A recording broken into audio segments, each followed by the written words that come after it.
இன்றைக்கு ஒட்டுமொத்த விவசாயிகளுடைய இன்றைக்கு கோவை மண்டலத்துடைய நம்பிக்கை நட்சத்திரமாகவும், அதே மாதிரி தஞ்சை மண்டலத்தை இன்னைக்கு வேளாண் மண்டலமாக அறிவித்து அந்த பகுதியில் கொஞ்சம் கூட என்னைக்குமே எந்த காலத்திலையுமே அங்க எந்த தொழிற்சாலையோ அல்லது விவசாயத்தை பாதிக்கக்கூடிய வகையிலோ எந்த ஒரு கனிம வளம் எடுக்கிறதோ எதுவும் நடக்காது என்ற திட்டத்தை கொண்டு வந்து நிறைவேற்றி காவிரி காப்பாளர் என்ற பெயரை பெற்ற காவிரியின் உரிமையை பெற்றுக் கொடுத்தவர் எங்க அண்ணன் எடப்பாடியார்.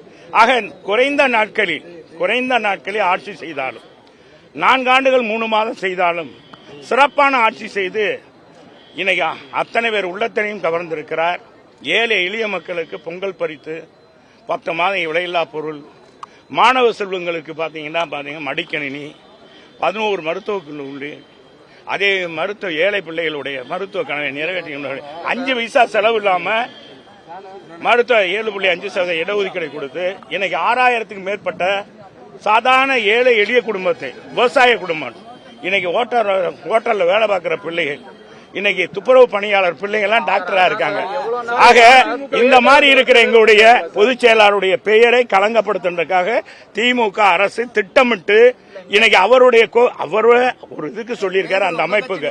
அதைத்தான் அது எங்க கட்சி அவர் சொல்லல, குறை சொல்லல, எங்க பொதுச் செயலாளர் சொல்லல. நீங்க நல்லா புரிஞ்சுக்கணும். எங்க படம் வைக்கலன்னு அவர் அந்த அமைப்பாளர்கிட்ட சொல்லியிருக்காரு. நீங்க தேவையில்லாத சொல்லக்கூடாது. அமைப்பாளர்கிட்ட சொல்லியிருக்காரு, எங்க அண்ணன் சொல்லல. அதைத்தான் அவர் சொல்றாரு, இதனால எங்க கட்சிக்குள்ள நான் அது இல்ல அப்படின்னு அவரே சொல்லிட்டார். அப்புறம் விளக்கம் அதுக்கு